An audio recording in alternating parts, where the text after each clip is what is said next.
The coin was a silver dollar, worn smooth from years of passing between too many hands. Clara Whitfield turned it over once between her fingers, feeling the faint ghost of Lady Liberty on one side, then dropped it into her coat pocket. It was the last one.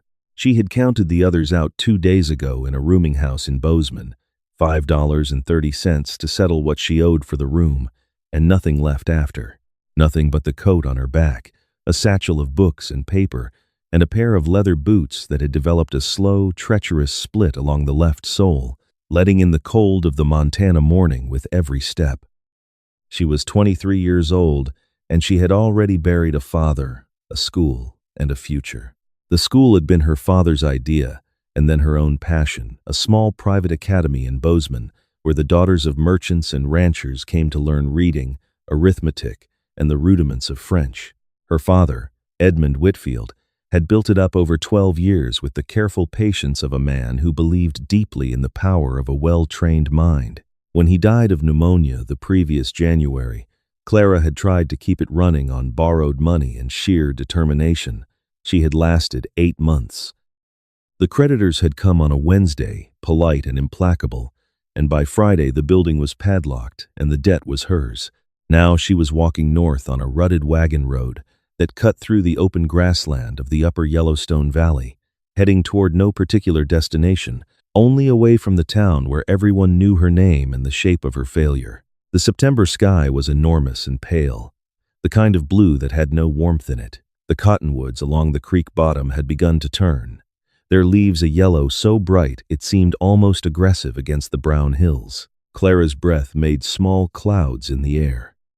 She walked steadily and did not allow herself to slow down, because she had found that moving was the only reliable way to keep the despair from sitting down beside her like a traveling companion she hadn't invited. She had eaten a biscuit that morning, hard as chalk and about as flavorful, purchased for 2 cents from a woman in a farmyard she'd passed an hour ago. It was not enough. Her stomach had stopped making demands and settled into a deep, dignified silence that she recognized as a bad sign. She saw the ferry crossing from half a mile away, a flat-bottomed scow tied to a dock on the near bank of the river. A rope line stretched across the current to the far side. A wooden sign, hand-lettered and bleached by sun, read, "Harlan Crossing Freight and Passengers W. Harlan Prop." She had heard of it. The Harlan Ferry was one of the few reliable crossings on this stretch of the river, used by ranchers, freight wagons, and the occasional traveler going north to the homestead country. She needed to cross. She had no money to pay the fare. She stopped at the top of the bank and considered her situation with the same methodical calm she had once applied to a column of arithmetic on a schoolroom blackboard. There was a small operation here. She could see it clearly from where she stood. A dock, a ferryman's shack, a modest house set back from the river on a rise, a vegetable garden gone straggly at season's end, a wagon in poor repair with one wheel propped on a stump, signs of a working enterprise in a state of mild disorder. She walked down to the dock. The man came out of the shack as she reached the bottom of the bank. He was perhaps 35, lean and raw-boned, with dark hair that needed cutting and hands that were permanently stained by the tar used to caulk the ferry's seams. His expression was one of those faces that hadn't decided yet whether it was friendly or not, a face in a state of permanent assessment, watching the world with careful, unhurried eyes, the color of river water, that particular gray-green that changes with the light. He looked at her. He looked at the satchel. He looked at her boots, and specifically at the split sole that gaped with each step like a small, embarrassing mouth. He did not say anything right away. He leaned against the dock post and folded his arms and simply watched her approach with the patience of a man who spent his days waiting for the river to tell him what it intended to do. "I need to cross," Clara said. She kept her voice level and businesslike. "I'm aware of your fare. I don't have it at the moment." He tilted his head slightly. "That's a problem." "I have skills," she said. "I'm a school teacher. I keep accounts. I read and write in English and adequate French. I can do figures in my head faster than most men can do them on paper. I'm also a capable hand with a kitchen, a garden, and anything that requires organization." She watched his face as she said it. His expression did not change, exactly, But something behind his eyes shifted the scales, adjusting. "You're offering to work for the crossing," he said. It was not quite a question. "I'm offering to work for the crossing and a meal," she said. "After that, we can discuss whether there's anything here worth continuing." The man looked out at the river, which was running high and brown from an upstream rain. He seemed to be consulting it. Then he looked back at her. "My name is Ward Harlan," he said. "I run this ferry and the freight operation that goes with it." He paused. "I have a problem with my accounts that I haven't been able to solve for 3 months. If you can solve it, the crossing is free and suppers included." Clara set her satchel down on the dock. "Show me the books," she said. His office was the front room of the shack, and calling it an office was an act of profound generosity. There were ledgers stacked on a plank shelf, loose receipts stuffed into a tobacco tin, a shipping manifest that had been rained on at some point and partially dissolved, and a coffee can full of pencil stubs. The smell was tar and river water, and the ghost of many fires in the small iron stove in the corner. Clara sat down at the table, opened the first ledger, and began to read. Ward Harlan stood in the doorway, watching her with his arms folded. He was not a man who talked to fill silence, which she appreciated. After a few minutes, she reached for a pencil stub and began making small, neat marks in the margin of her own paper, which she had produced from her satchel. The problem revealed itself to her within 20 minutes. It was not complicated, but it was serious. He had 3 separate accounts: freight haulage, ferry crossings, and a horse trading operation. He ran on the side, and he had been keeping them in one ledger as though they were a single business. This meant he had no clear picture of which operation was profitable and which was bleeding him. Looking at the numbers, it was plain that the freight haulage was doing well, the ferry was breaking even, and the horse trading was quietly destroying both of them. He had bought 4 horses in the spring on credit from a dealer in Livingston. 2 had turned out poorly, 1 went lame, 1 had a disposition problem that made it nearly unsellable. The debt on those 4 horses was sitting in his accounts as a general loss that he'd been unable to locate or understand because it was tangled up with everything else. She looked up from the ledger. He was still in the doorway, watching her. "Your horse trading operation," she said, "has lost you $47.60 since April. The rest of your business is sound. The horse trading is the problem." He was quiet for a moment. "I suspected the horses," he said slowly, "but I couldn't make the numbers tell me." "The numbers were speaking," Clara said. "They were just speaking in 3 languages at once. You need 3 separate ledgers, 1 for each operation.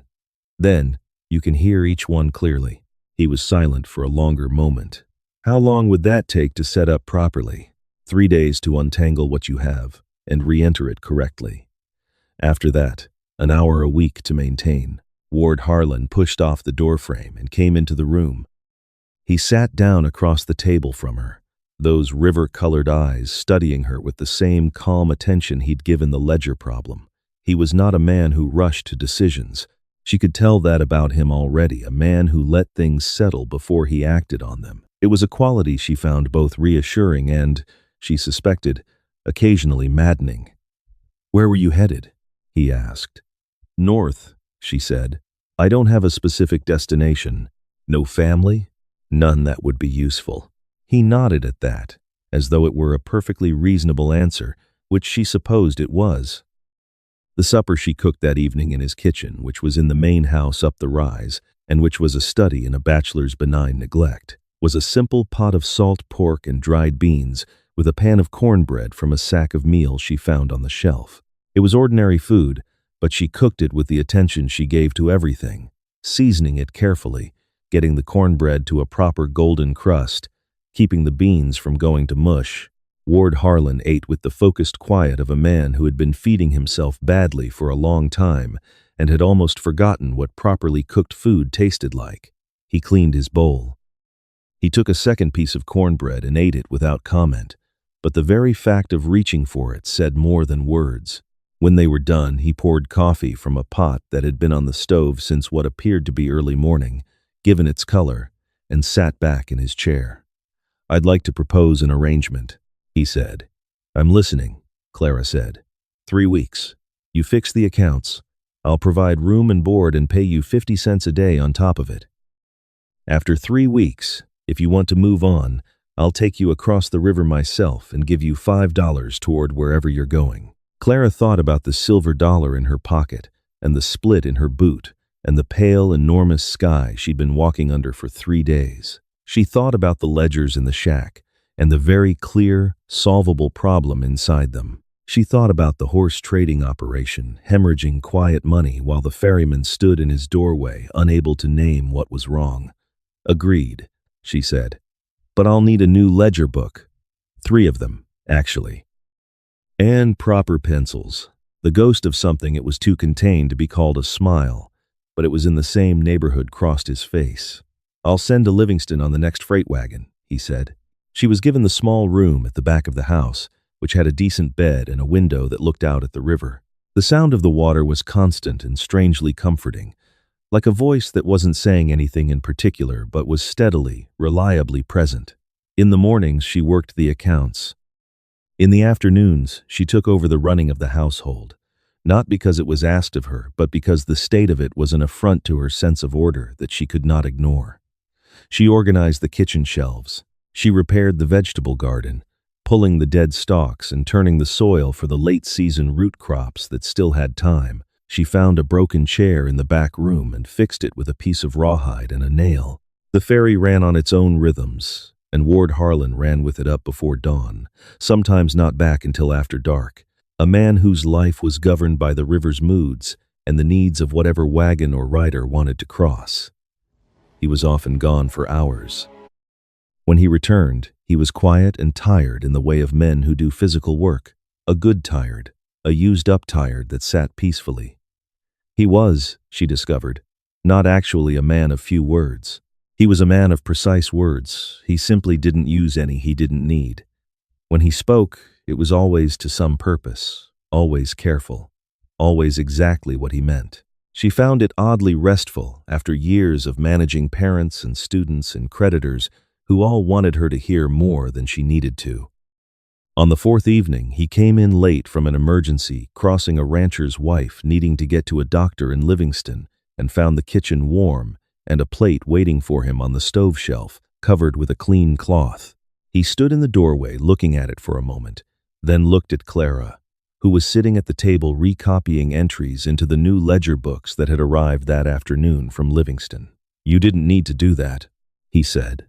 "The heat was already on," she said, which was true but not entirely the point. He sat down and ate. She kept working. The fire in the stove ticked and popped. Outside, the river ran on in the dark. He started doing things, small things, that she noticed and said nothing about. He brought a piece of elk hide to the door and left it without comment. She realized after a moment that it was the right size to re-sole a boot, which was an extremely specific and practical gift. He fixed the latch on the back door that she'd been lifting with both hands every time she went to the garden. He appeared one morning with 3 proper ledger books, a full box of pencils sharpened to good points, and a bottle of ink, all of which he'd ordered separately from the 3 she already had, to replace her own worn materials without being asked. She made a pie from the last of the summer's dried apples. When he tasted it, he set his fork down for a moment, with the deliberate care of a man containing a reaction that surprised him. "My mother used to make a pie like this," he said quietly. He did not say more and she did not ask, but the air in the kitchen was softer after that. At the end of the 2nd week, the crisis arrived. It came in the form of 2 men on well-fed horses, wearing city boots that had never seen a pasture, carrying with them the smooth, organized confidence of men who are accustomed to other people's difficulty being their opportunity. They tied their horses to the dock post and walked up the rise to the house with the assurance of people who were arriving, not visiting. The older man introduced himself as Garrett, a land agent representing the Northern Pacific Railroad. The younger one had the look of a legal assistant. He carried a leather portfolio and held it with both hands as though it might escape. Ward let them into the front room. Clara was at the table with the ledgers. She did not move. Garrett sat down without being invited, which told her everything she needed to know about him.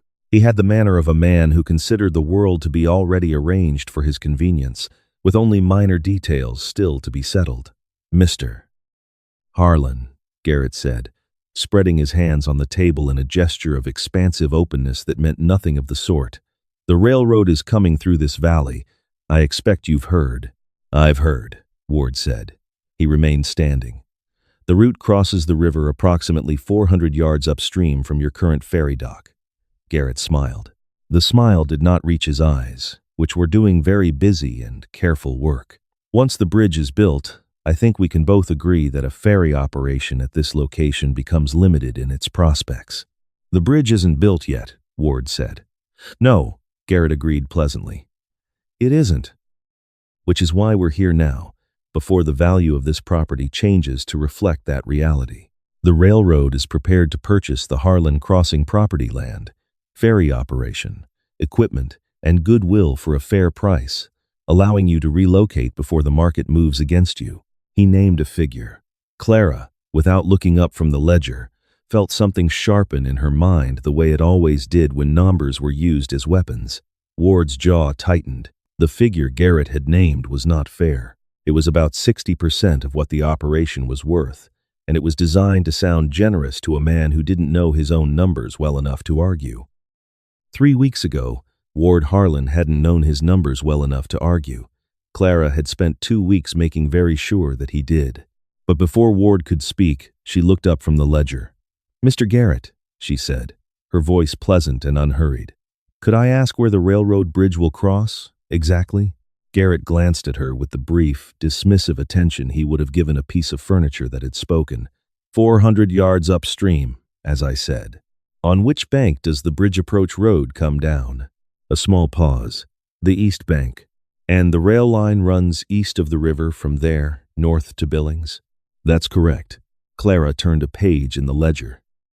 Then all the freight traffic from the ranches on the west side of the river, including the Dunbar operation, the Morrison spread, and the 3 homestead operations north of the ridge, will still need to cross to reach the rail depot. Because the bridge puts the railroad on the east bank, and those ranches are on the west. Garrett's pleasant expression didn't change, but his eyes stopped moving. The young legal assistant shifted his weight. A railroad bridge carries railroad traffic, Clara continued, in the same even tone she had once used to explain long division to 11-year-olds. It doesn't carry ranch wagons.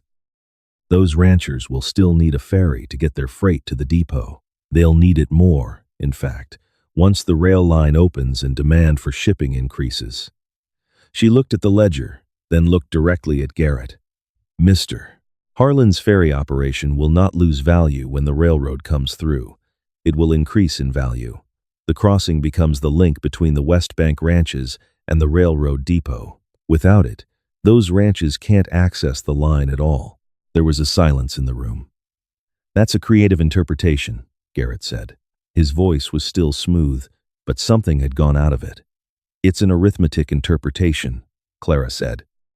She turned the ledger to face him and pointed to a column of figures she had written that morning, the freight volume from the West Bank operations, extrapolated against anticipated rail shipping rates. "These are the numbers as they currently sit. I'd be happy to walk you through them." Garrett looked at the figures. He looked at Clara. He looked at Ward, who was standing with his arms folded, watching the scene with those river-colored eyes that were very calm and very alert. Ward said, "I think we're done here, Mr. Garrett." The land agent stood. The pleasant manner had been packed away like a traveling salesman's samples at the end of a fruitless day. "The railroad's offer will not be renewed," he said. "I understand," Ward said. "I appreciate you making the trip." He walked them out. Clara heard the sound of their horses' hooves on the dock planks, then on the road going south. She heard Ward's boots on the porch steps, then on the floor of the front room, and then he was standing in the doorway of the kitchen. He looked at her for a long moment, without speaking. His expression was the most open. She had seen it not unreadable, but not bothered with concealment either. "You knew that this morning," he said. "Before they came, you'd already worked it out." "I saw the survey map you had tacked above the desk," she said. "The railroad's route has been public record since July. I looked at the geometry of it and did the freight calculations. I was going to show you tonight. "You were going to show me tonight," he repeated slowly. It seemed important to have the numbers right before I said anything. He was quiet for what felt like a full minute, but was probably less. He was looking at her the way he looked at the river sometimes, the steady, patient attention of a man trying to understand what a thing truly was before he acted on it. "Clara," he said. And the way he said her name was different from how he'd said it before, when it was just a name. "What are you planning to do when the 3 weeks are up?" She looked down at the ledger, then back at him. "I haven't decided," she said, which was almost true. She had been trying very hard not to decide. "I'd like to ask you to stay," he said. It came out plainly, and without decoration, in the way he said everything. "Not for the accounts, though I won't pretend I'd know what to do without them now. Not as hired help. As a partner." He held her gaze. "I'm a slow man about most things. I know that. But I'm clear about this. I haven't been clear about much since my wife passed 4 years ago. About this, I am." The fire in the stove ticked. The river moved past outside in the early evening dark, constant and unhurried and going somewhere. Clara looked at him for a moment. She thought of the schoolroom in Bozeman, with the light coming in slant through the windows in the afternoon. She thought of the padlocked door and the last silver dollar, and the cold road north with the split in her boot letting in the weather. She thought about the ledger books with their 3 clear columns, and the way a tangled thing could be made simple if you just gave it enough careful attention. She thought about the elk hide by the door, and the pencils sharpened to a perfect point, and the way he had eaten the cornbread a second time without saying a word about it. "You'll need to get the horse trading situation fully resolved," she said. "The 2 remaining animals. I have a buyer in mind. One of the Dunbar ranch hands mentioned last week that they're looking for a sound workhorse, and the bay mare, whatever her disposition issues, is sound for ranch work." Ward Harlan looked at her for a beat. "Is that a yes?" he asked. The closest thing she had to a smile in 3 weeks settled onto her face. "It's a yes with conditions," she said. "I'll expect to keep the accounts. And I'll need a proper bookshelf." He nodded, slow and serious. "I'll build you one," he said. Before winter, their courtship was precisely what 2 people like them would produce: sensible, quiet, and full of the kind of affection that shows itself in action rather than declaration. They rode the West Bank together to visit the ranchers who would be their freight clients when the rail line opened, Clara taking notes in her precise hand while Ward talked cattle weights and wagon capacities. In the evenings, they went over the numbers together, planning for the spring a second ferry flat to handle increased traffic, a small warehouse on the East Bank to hold freight waiting for pickup. He taught her to read the river, to understand the way the current braided in the shallows and what the color of the water told you about conditions upstream. She taught him double-entry bookkeeping and, one rainy afternoon, the rudiments of written French, which he approached with the same patient seriousness he brought to everything, and which made her laugh for the first time in longer than she could remember. A real laugh, unguarded and surprised. They were married in November, on a cold, bright Saturday, in the front room of the ferry house with the justice of the peace from Livingston and 3 of the West Bank ranchers standing as witnesses.